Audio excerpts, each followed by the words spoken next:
Smoking causes cancer. புகைப்பிடிப்பது புற்றுநோயை உண்டாக்கும் மற்றும் உயிரை கொல்லும். Liquor drinking is injurious to health. மது அருந்துதல் உடல் நலத்திற்கு கேடு விளைவிப்பதாகும். விளையாட்டு வீரன் என்ற முறையில் ஒவ்வொரு இந்தியனும் ஆரோக்கியத்துடன் இருப்பதை நான் பார்க்க ஆசைப்படுகிறேன். புகையிலை ஆரோக்கியத்திற்கும் உடல் நலத்திற்கும் தீங்கிழைக்கிறது.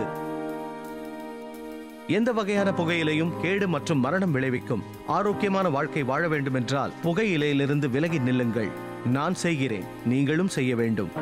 புகையிலைக்கு எதிராக நாம் சுவரை எழுப்புவோம்.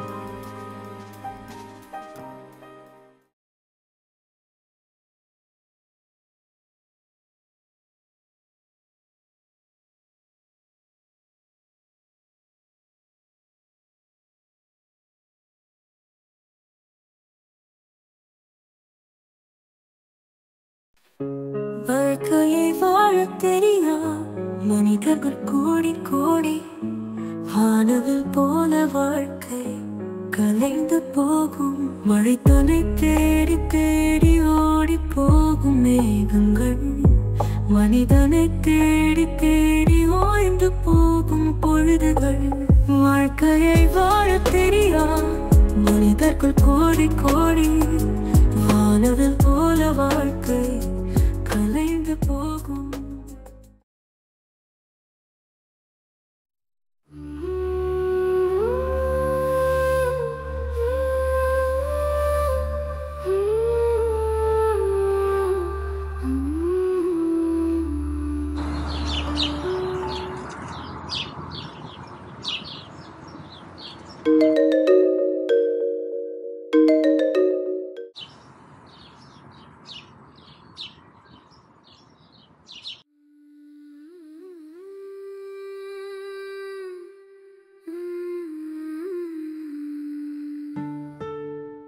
என்ன குமார், ஏதோ அவசரமா பேசணும்னு சொல்லிட்டு நீ வாட்டு பேசாம இருந்தா என்ன அர்த்தம்? அது வந்து போய் இதெல்லாம் இருக்கட்டும். முதல்ல இதை குடி, சூடு ஆறிட போகுது. சூடு சொன்ன எல்லாம் எனக்கு மறுத்து போச்சுப்பா. என்னப்பா இது ஒரு மாதிரியா பேசுற? ஏதாவது பிரச்சனையா? மனசே சரியில்லைப்பா. சரியில்லாம இருக்கிறதுனால தான்ப்பா அதுக்கு பேர் மனசு. ரிட்டையர்ட் லைஃப்லாம் எப்படி போயிட்டுருக்கு? நீ எப்படி இருக்க? ஏன் இருக்கேன்னு தோணுதுப்பா. தற்கொலை பண்ணிக்கலான்னு இருக்கேன்ப்பா. உனக்கு என்ன பைத்தியமா? அது பிடிக்கிறதுக்கு முன்னாடி கௌரவமாக போய் சேர்ந்தலான்னு இருக்கேன்ப்பா. ஏதாவது பிரச்சனையா? நான் ரிட்டையர் ஆனதுக்கு அப்புறம் குடும்பத்தில் யாருமே என்னை மதிக்கிறது இல்லைப்பா. முன்னாடியெல்லாம் வேலைக்கு போயிட்டு வந்தப்போ என்னை கேட்காம எதையுமே செய்ய மாட்டாங்கப்பா. இப்போ என்ன யாருமே கண்டுக்கிறதே கிடையாதுப்பா. இப்போ என் கடைசி பொண்ணுக்கு அலையன்ஸ் பார்த்துருக்காங்க. அது கூட இந்த மூணாவது மனுஷனுக்கு சொல்கிற மாதிரி 4 நாள் கழித்து என்கிட்ட சொல்கிறாங்கப்பா. எனக்கு இந்த தன்மானத்தை விட்டு அவமானப்படுறதெல்லாம் என் மனசுக்கும் சரி வயசுக்கும் ஒத்து வர மாட்டேங்குதுப்பா. ஒரு நோயாளிக்கு சோறு வைப்பாங்களே தட்டில், அது மாதிரி டேபிளில் வச்சுட்டு போயிடுறாங்கப்பா. எப்போ சாப்பிட்டீங்க, என்ன சாப்பிட்றீங்க, எப்போ தூங்குனீங்க, எப்போ எந்திரிச்சிங்கன்னு கேட்கறதுக்கு இந்த வீட்டில் நாதியே இல்லைப்பா. வரதா நீ ஏன் சொல்லு.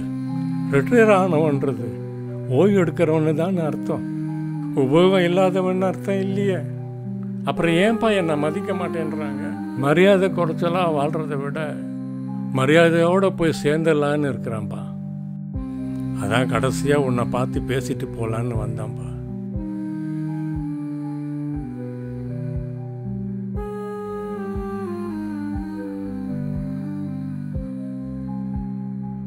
நான் வரேன்ப்பா. வாழ்க்கையை தேடுங்கள், முடிவில்லா பாதைகள், இசையில்லா ராகங்கள், இசைத்தான் பாருங்கள். குமார், நீ சொல்றத வச்சு பார்க்குறப்ப உன்னோட விஷயத்துல பிரச்சனையும் நீதான், அதுக்கான தீர்வும் நீதான்ப்பா. என்னப்பா சொல்ற? மரியாதை எதிர்பார்க்கறது தான் உன்னோட பிரச்சனைப்பா. அதை எதிர்பார்க்காம இருக்கிறது தான் அதோட தீர்வு. சந்தோஷத்துக்கும் சங்கடத்துக்கும் ஒரு நூல் அளவு தான்ப்பா கேப் இருக்கு. அதை ஃபில்அப் பண்ணுறதும் ஃபுல்ஃபில் பண்ணுறதும் நம்ம கையில் தான்ப்பா இருக்கு. வேலைக்கு போகிறப்போ 6 நாள் நான் பிஸியா இருந்தேன்னா இப்ப ரிட்டையர் ஆனதுக்கு அப்புறமா 7 நாளும் நான் பிஸியா இருக்கேன். அதுக்கு காரணம் என்னன்னா என்னோட பிளானிங் தான்ப்பா. டெவில்ஸ் ஒர்க் ஷாப்பை ட்ரிகர் பண்ணாம அவ்வளவு பிஸியா இருக்கேன். மண்டே அன்னைக்கு 10 to 5 ஹிந்து மிஷன் ஹாஸ்பிட்டலில் நடக்கிற ஐ கேம்ப்ல வர பேஷண்ட்ஸ்களோட கலந்து பேசி டீட்டெயில்ஸ் எல்லாத்தையும் எழுதி டாக்டர் கிட்ட கொடுக்குற சர்வீஸை நான் பண்றேன். டியூஸ்டே அன்னைக்கு 10 to 5 தாம்பரம் தாசில்தார் ஆஃபீஸில் எழுத படிக்க தெரியாதவங்களுக்கு மனு எழுத ஹெல்ப் பண்றேன். வெனஸ்டே அன்னைக்கு 10 to 5 விஏஓ ஆஃபீஸில் இன்கம் சர்டிஃபிகேட், கம்யூனிட்டி சர்டிஃபிகேட் இதெல்லாம் கேட்டு வர்றவங்களுக்கு உதவி பண்றேன். தேர்ஸ்டே அன்னைக்கு 10 to 5 சாய்பாபா கோவில்ல வாலண்டியரா சர்வீஸ் பண்றேன். ஃப்ரைடே அன்னைக்கு 10 to 5 ஏதாவது ஒரு ஓல்டேஜ் ஹோமுக்கு போய் அங்க இருக்கிற சீனியர் சிட்டிசன்ஸ் கூட பேசி அவங்களுக்கு கவுன்சிலிங் கொடுக்கறேன். சாட்டர்டே அன்னைக்கு 10 to 5 டி நகர் வெங்கட் நாராயணா ரோட்ல இருக்கிற பெருமாள் கோயில்ல போய் வாலண்டியரா சர்வீஸ் பண்றேன். சண்டே 10 to 1 ஹையர் செகண்டரி ஸ்டூடெண்ட்ஸுக்கு ஃப்ரீயா மேத்ஸ் டியூஷன் எடுக்கிறேன். இதை பாரு குமார், வாழ்க்கையும் வாழறதும் நம்ம கையில தாமா இருக்கு. எதிர்பார்ப்புகளை நம்ம குறைச்சிக்கிட்டோம்னா ஏமாற்றங்கள் தானா குறைஞ்சிரும்பா. இப்ப சொல்லு, நீ வாழ போறியா இல்ல சாக போறியா?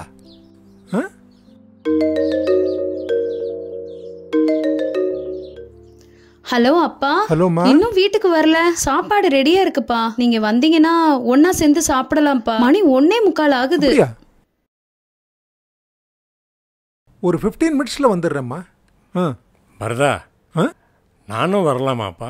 மனிதன் கூட கடவுள் இங்கே காக்க வருவான் சாமி போல. மனிதநேயம் விரிக்கும் சிறகே, கடவுள் அவனே மனித உறவே. முதுமை என்பது நமது ஒவ்வொரு வீட்டு வாசலிலும் காத்திருக்கும் ஒரு விருந்தாளி. நேரம் வரும்போது நம்மை கேட்காமலேயே உள்ளே நுழையும் முதலாளி. பாசம் வேசமாகும், சொந்தங்கள் அத்தனையும் சொல்லாமல் கொள்ளாமல் விலகும். முதுமை என்பது 2வது குழந்தை பருவம். உணர்ந்து கொள்வோம், உயர்ந்து நிற்போம். முதியவர்களை வரவேற்போம், முதுமையை போற்றுவோம். மக்களே, இந்த கரு யூடியூப் சேனலுக்கு லைக் பண்ணுங்க, ஷேர் பண்ணுங்க, சப்ஸ்கிரைப் பண்ணுங்க, கமெண்ட் பண்ணுங்க, மறக்காம பெல் ஐகான் பட்டனை கிளிக் பண்ணுங்க.